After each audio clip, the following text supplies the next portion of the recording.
লিবিয়ার যে এই ঘটনাটি গেল দুদিন আগে ঘটলো, মানে সেখানে এই 22 জনের মধ্যে 18 জনই বাংলাদেশি এবং তার মধ্যে 10 জনই সুনামগঞ্জের জানা গেছে।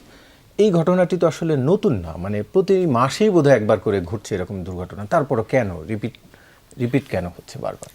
না, আপনি মানে একেবারে যদি আপনাকে বলি, গত বছর পৃথিবীর যেই দেশগুলো থেকে ভূমধ্যসাগর পাড়ি দিয়ে সবচেয়ে বেশি লোক ইতালি বা ইউরোপে ঢোকার চেষ্টা করেছে, বাংলাদেশ সেই তালিকায় সারা পৃথিবীর মধ্যে প্রথম। ইরান না, আফগানিস্তান না, সিরিয়া না, ইরাক না, ইরিত্রিয়া না, সুদান না, বাংলাদেশ সারা পৃথিবীর মধ্যে প্রথম। এই যে বাংলাদেশ প্রথম হলো, আমাদের সরকার নীতি নির্ধারক বা তারা হয়তো গর্ববোধ করতে পারে আমরা প্রথম হয়েছি। কিন্তু আপনি দেখেন এই যে 6-7 হাজার কিলোমিটার দূরে লিবিয়া, সেখান থেকে ভূমধ্যসাগর পাড়ি দিয়ে বাংলাদেশের ইউরোপ ঢোকার চেষ্টা করছে, এবং এই যে প্রথম শুধু গত বছর নয়, 2015 থেকে গত 1 দশক ধরে বাংলাদেশ ভূমধ্যসাগর পাড়ি দিয়ে এইভাবে ইউরোপে ঢোকার ঝুঁকি নিয়ে শীর্ষে রয়েছে।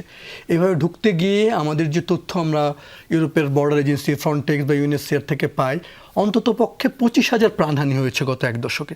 এর মধ্যে কিন্তু প্রচুর বাংলাদেশি রয়েছে। আপনি যে বলছেন এই 22 জনের মধ্যে 18 জন, এটা নিয়মিত এই ঘটনাগুলো ঘটছে। আমি জানুয়ারি মাসের শেষেই ইউরোপিয়ান কমিশন একটা মিটিংয়ে গিয়ে প্রথমবারের মতন আমি এরকম যারা উদ্ধার হওয়ার পর ডিপোর্টেশন সেন্টারে ছিল, আমি এরকম কয়েকটা ডিপোর্টেশন সেন্টারে গিয়ে যারা ভূমধ্যসাগর পাড়ি দিয়ে তাদের সাথে আমি কথা বলেছি। আপনি যেই কথাগুলো এখন শুনছেন, চোখের সামনে এসে পানিতে পানি না পেয়ে না খেয়ে মারা যাচ্ছে, এই ঘটনাগুলো নিয়মিত ঘটে। কারণ বাংলাদেশ থেকে তাকে স্বপ্ন দেখানো হয় তুমি মুহূর্তের মধ্যে ইতালি পৌঁছে যাবে সাগর পাড়ি দিয়ে। তখন এই যে বাংলাদেশের 3টা অঞ্চলের লোক, আমরা 10 বছর ধরে বলছি 3টা অঞ্চল, মানে প্রথম আমরা বলি মাদারীপুর অঞ্চল, যেখানে মাদারীপুর, শরীয়তপুর, ফরিদপুর এই জেলাগুলো। আরেকটি হচ্ছে সিলেট অঞ্চল, যেখানে সিলেট, সুনামগঞ্জ, হবিগঞ্জ এই জেলাগুলো, এবং আরেকটি ঢাকার আশেপাশে কিশোরগঞ্জ, ভৈরব, নোয়াখালী।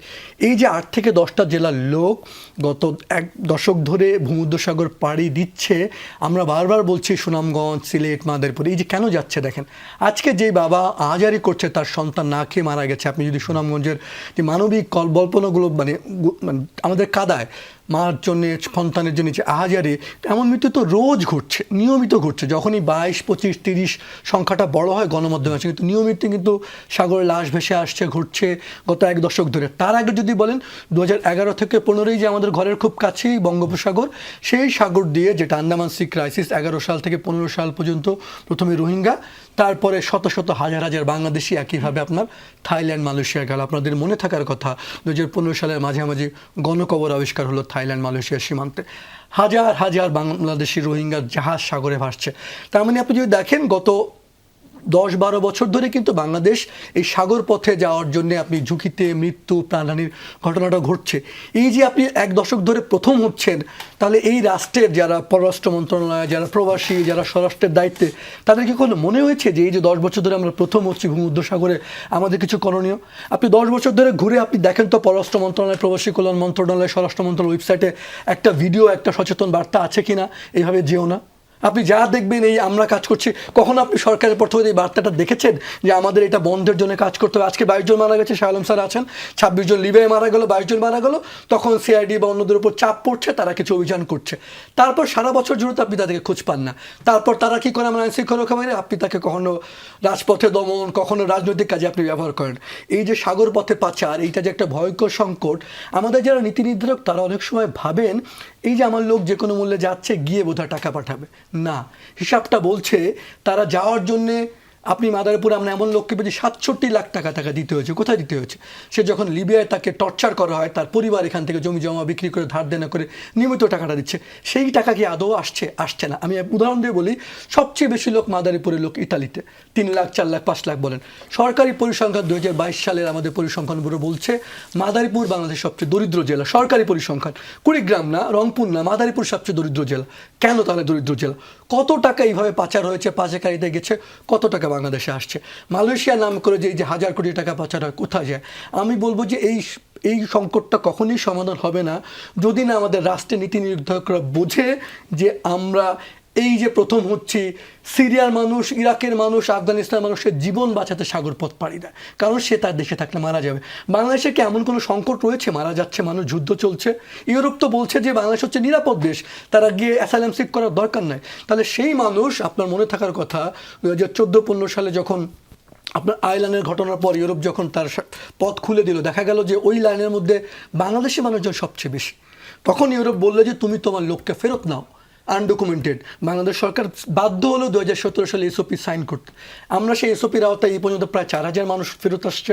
আমরা ইউরোপিয়ান ইউনিয়নের সাথে এদেরকে সাপোর্ট দিতে গিয়ে যেই গল্পগুলো পাই, মানুষগুলো যে অবর্ণনীয়, চোখের সামনে মৃত্যু দেখে, চোখের সামনে স্বজন হানা, কিন্তু দুঃখজনক হলো তার বাবা বা স্বজনরা যারা আজ কাঁদছে তারা কিন্তু জানে যে এইভাবে যাওয়া, তারা ভাবে তাদেরকে প্রলোভনটা দেখানো হয়, ইউরোপে যাচ্ছ সুবর্ণ সুযোগ, গেলেই চাকরি, গেলেই আয়।